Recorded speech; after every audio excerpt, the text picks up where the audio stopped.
ಓಂ ಅನಂತಗುಣಾಯ ನಮಃ. ಇಂದು ಪುರುಷೋತ್ತಮ ಏಕಾದಶಿ ಅಥವಾ ಪದ್ಮಿನಿ ಏಕಾದಶಿ. ಹರಿಃ ಸರ್ವತ್ರ ಅಸ್ತಿ, ಹರಿಣಾ ಸಮಃ ಕಶ್ಚನ ನಾಸ್ತಿ. ಹರಿರೇವ ಸರ್ವಂ ಅಂದರೆ ಹರಿಯು ಎಲ್ಲ ಕಡೆ ಇದ್ದಾನೆ, ಹರಿಗೆ ಸಮನಾದವರು ಯಾರೂ ಇಲ್ಲ, ಹರಿಯೇ ಎಲ್ಲ ಎಂಬುದನ್ನು ಈ ಶ್ಲೋಕ ಹೇಳುತ್ತೆ. ಇಂದು ಹರಿಯ ಸ್ಮರಣೆಯನ್ನು ಮಾಡಿದರೆ ಅಧಿಕ ಪುಣ್ಯ.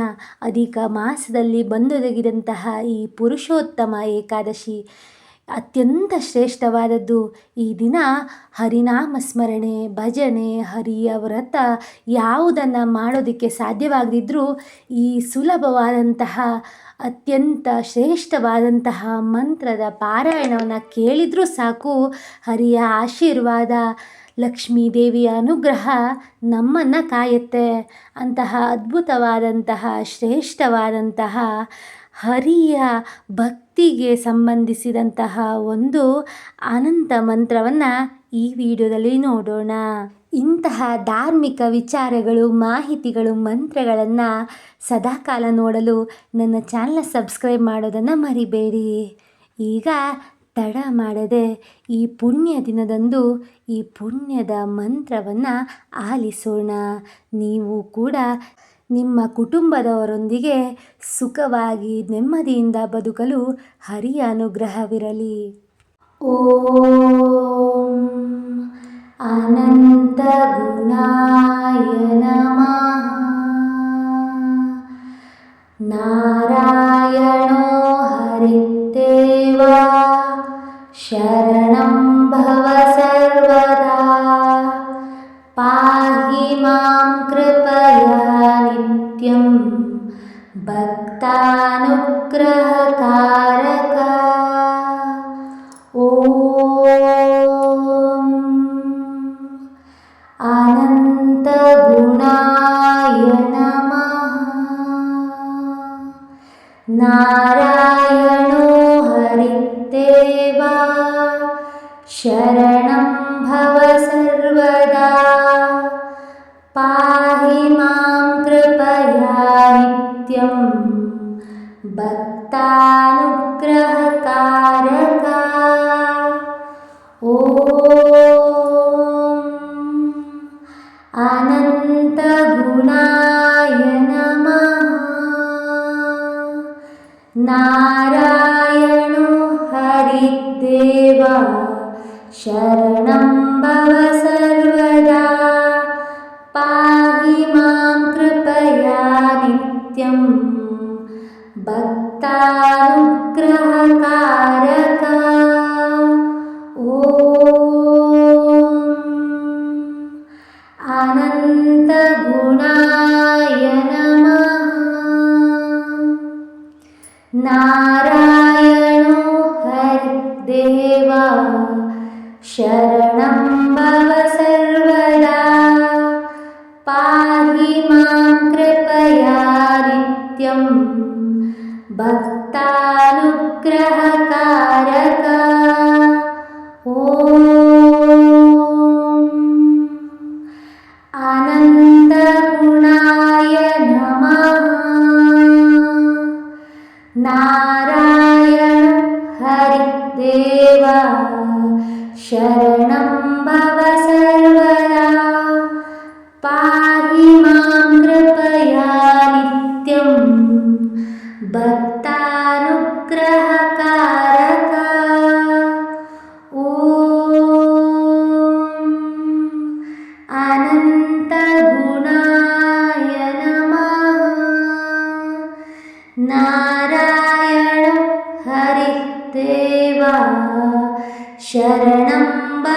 भक्तानुग्रहकारक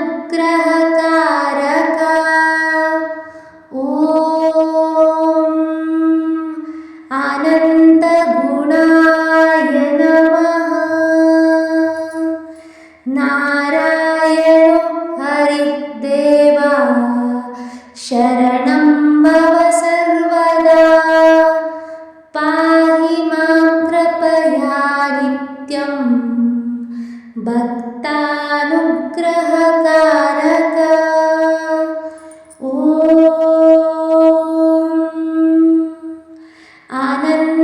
अनन्तगुणाय नमः।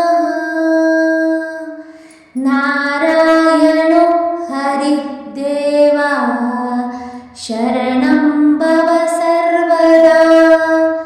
पाहि मां कृपया नित्यं भक्तानुग्रहकारकम् ॐ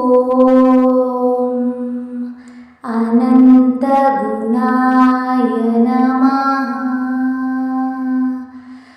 नारायणो हरिदेवा शरणं भव सर्वदा। पाहि मां कृपया नित्यं भक्तानुग्रहकारक ॐ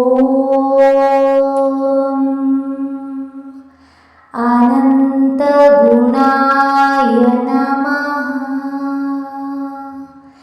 नारायणो हरिदेवा शरणं भव सर्वदा।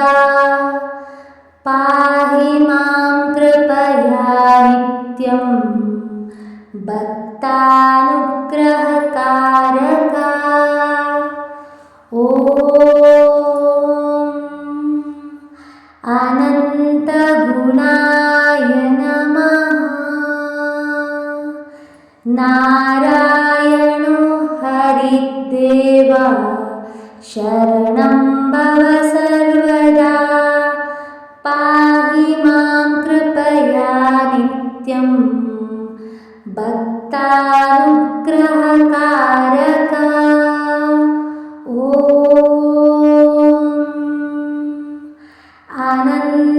अनन्तगुणाय नमः। नारायणो हरिदेवा शरणं भव सर्वदा।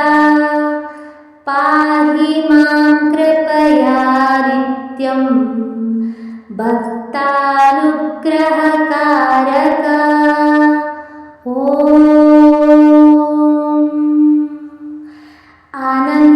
अनन्तगुणाय नमः। नारायण हरिदेवा शरणं भव सर्वदा। पाहि मां कृपया नित्यं भक्तानुग्रहकारक ॐ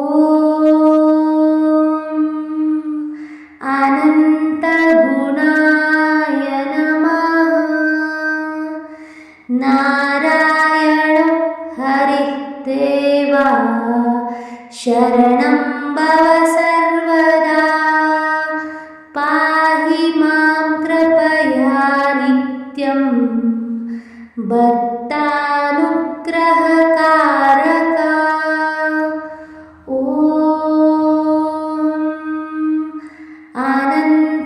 अनन्तगुणाय नमः। नारायण हरिदेवा शरणं भव सर्वदा। पाहि मां कृपया नित्यं भक्तानुग्रहकारक ॐ अनन्तगुणाय नमः। नारायणो हरिदेवा शरणं भव सर्वदा। पाहि मां कृपया नित्यं भक्तानुग्रहकारक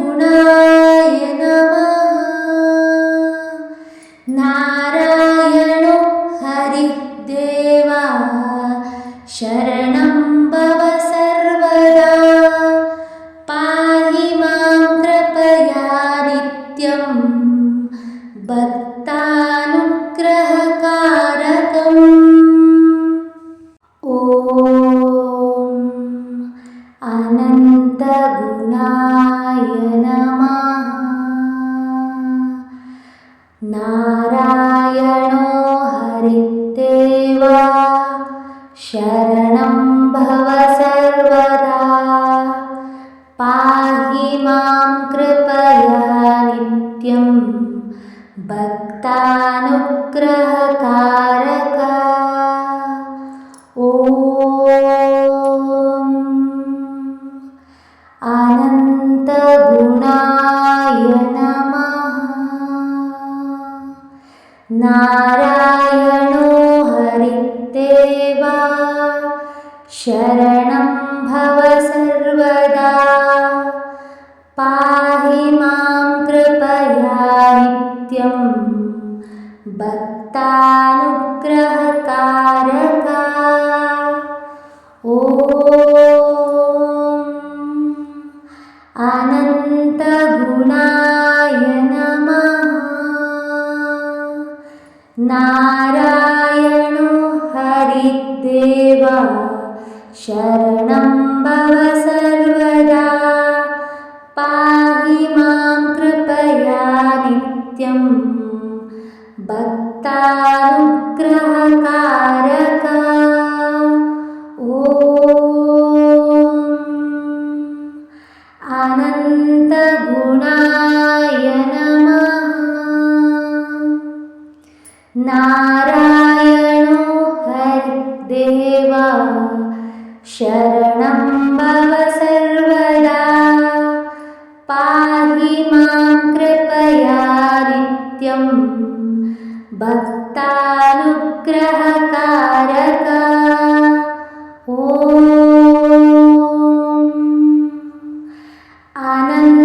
अनन्तगुणाय नमः। नारायण हरिदेवा शरणं भव सर्वदा पाहि मां कृपया नित्यं भक्तानुग्रहकारक ॐ अनन्तगुणाय नमः। नारायण हरिदेवा शरणं भव सर्वदा पाहि मां कृपया नित्यं भक्तानुग्रहकारक ॐ अनन्तगुणाय नमः। नारायण हरिदेवा शरणं भव सर्वदा पाहि मां कृपया नित्यं भक्तानुग्रहकारक ॐ अनन्तगुणाय नमः। नारायणो हरिदेवा शरणं भव सर्वदा पाहि मां कृपया नित्यं भक्तानुग्रहकारक ॐ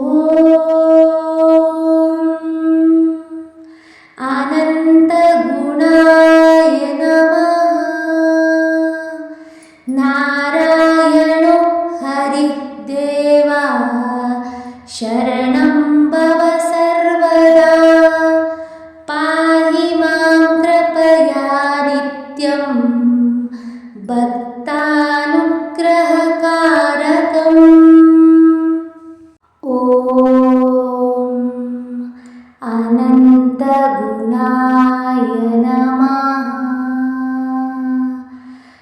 नारायणो हरिदेवा शरणं भव सर्वदा पाहि मां कृपया नित्यं ಭಕ್ತಾನುಗ್ರಹಕಾರಕ. ಈ ಮಂತ್ರವನ್ನು ದಿನವೂ ಆಲಿಸಿ, ದಿನವೂ ಪಠಿಸಿ, ನಿಮ್ಮ ಜೀವನದಲ್ಲಿ ಬದಲಾವಣೆಗಳು ಖಂಡಿತ ಆಗುತ್ತೆ. ಈ ವಿಡಿಯೋನ ಪೂರ್ತಿ ನೋಡಿದ್ದಲ್ಲಿ ಓಂ ಅನಂತ ಗುಣಾಯ ನಮಃ ಅಂತ ಕಮೆಂಟ್ ಮಾಡೋದನ್ನು ಮರಿಬೇಡಿ. ಇಂತಹ ಮಾಹಿತಿ ಮಂತ್ರಗಳು ಇಷ್ಟವಾದರೆ ನಿಮ್ಮ ನೆಚ್ಚಿನ ನಿಮ್ಮ ಬಳಗದವರಿಗೆ ಕಳಿಸೋದನ್ನು ಮರಿಬೇಡಿ. ದಯಮಾಡಿ ಚಾನಲ್ನ ಸಬ್ಸ್ಕ್ರೈಬ್ ಮಾಡಿಕೊಂಡು ಫಾಲೋ ಮಾಡಿ. ಶ್ರೀಹರಿಯ ಆಶೀರ್ವಾದ ಅನುಗ್ರಹ ನಿಮ್ಮ ಮೇಲಿರಲಿ. ಧನ್ಯವಾದಗಳು.